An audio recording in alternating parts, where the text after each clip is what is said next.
Police have just removed the crime scene tape so we can actually give you a closer look at the damages here. On one of the large window panes on the side of the cafe, you can count at least 9 bullet holes in the glass here. We're seeing 2 helicopters fly by every other minute, dumping buckets of water onto the flames. But despite their efforts, we're still seeing smaller pockets of fire pop up. We've just been told by some of the locals here that they began evacuating people over at the Alice Lake Provincial Park. So about a couple hundred of campers down there were told to pack up their bags and leave. Surrey police were called to the scene around 9:30 this morning for what was thought to be an attempted break-in, but officers quickly realized that the business had been shot at. The young boy who was tragically killed in a boating accident here at the Kates Park boat launch on Saturday has now been identified through an online fundraiser as Lionel. 400 Air Canada flight attendants have lined up outside YVR departures in what their union is calling the National Day of Action. But first, I had to get geared up. And then the strap around the chin. We can just tighten that up a little bit. There you go. Each participant is given a full rundown of the climbing equipment, and then it was time to ascend. I'm standing on top of Big Bounce Canada's largest attraction, the world's largest bouncy castle. Just how big? It's over 26,000 square feet. We're at Rotato Potato. They've put an Asian twist on the Canadian classic poutine, and instead of gravy and cheese curds on top of the bed of fries, is Japanese beef curry on top of shredded cheese.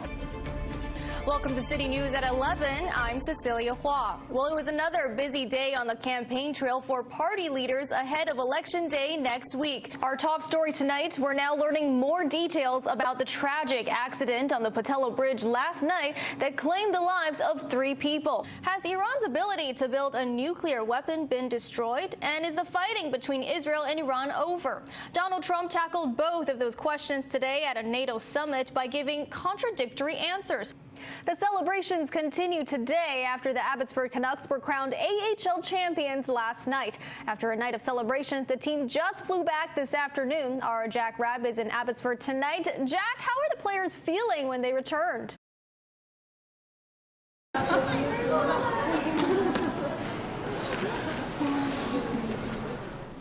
It was an emotional homecoming for a BC woman who had been detained at an ICE detention center for nearly 2 weeks. I'm still, to be honest, really processing everything. I haven't slept in a while and haven't eaten proper food in a while, so I'm just really going through the motions.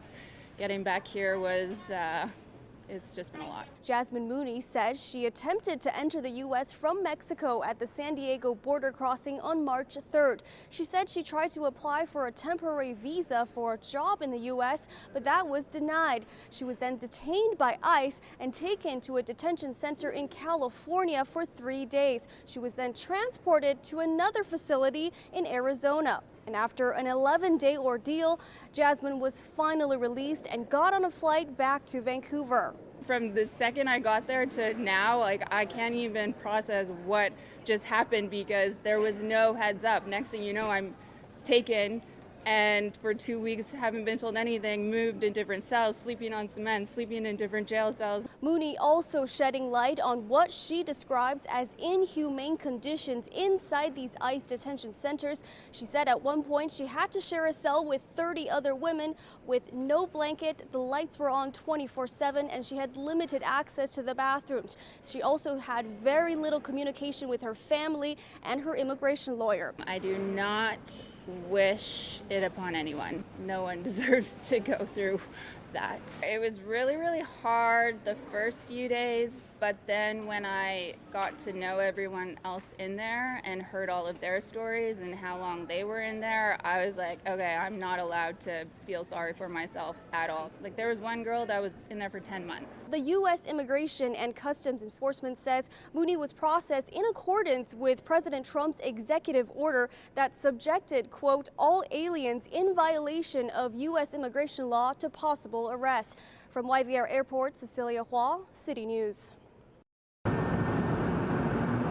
It looks like another business has fallen victim to the Broadway subway project. The Greek closed its doors this week, citing construction delays and ongoing disruptions have made it impossible to keep this location going. It's not like, oh, well, maybe this concept didn't work. They have other locations. They are viable. We recently lost a Cafe Artigiano. I mean, one of the biggest telling things is a bank just closed. When construction first began in 2021, the Broadway subway project was slated to be complete in 2025. That date has now been pushed to 2027. Business leaders predict that by the time it actually finishes, the once bustling Broadway corridor will be a ghost town. I stopped counting when it was like 80 businesses. 80 for lease signs, 80 places that were papered up. It was just like, okay, what's the point? This will be 7 years. And these businesses didn't plan on that, and there's just no help coming, zero. On the west end of Broadway, Akbar's own Indian cuisine is barely hanging on. The owner says 5 years ago, the restaurant would have been packed during lunchtime. But now they're lucky if they get a few walk-ins. It's blocked by us. Nobody can see us. It's like not visible. And second, where people can park. Like you can see, right? It's how people can survive. There are 3 people working inside, 1 in the front, 4 people working, and 4 customers. Singh says the restaurant is locked into a 10-year lease, but he's unsure how much longer it will survive. Our business is only now 10 or 20%, and we still don't know when they're going to be done, this one. So it's very hard for, like, not only for me, maybe whoever around here, but it's very hard. While neither the province nor the city of Vancouver offers financial support to businesses impacted by the construction, the city says tax relief programs and additional parking spots have been made available. In Vancouver, Cecilia Hua, City News. Move over! Hang up! Move over! A terrifying scene as more than 10 gunshots rang out inside a 7-Eleven in downtown Vancouver Wednesday morning.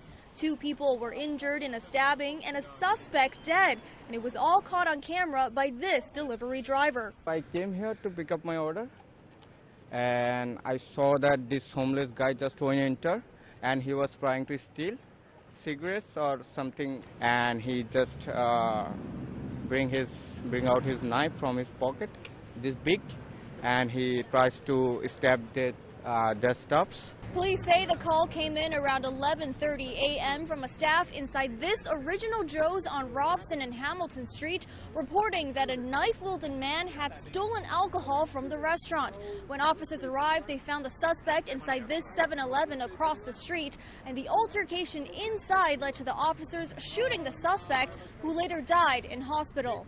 Witness videos showed first responders performing CPR on the suspect, VPD not yet releasing their name or the events that led up to officers firing their guns. When this incident happened, the best information we had at the time was that 2 people were stabbed. What we now know upon those people going to hospital is that 1 person has been stabbed and the other person is injured. The person that was stabbed had stab wounds to their hand, and the other person has facial injuries. Another violent incident that leaves downtown Vancouver residents on edge. It's not good, seriously.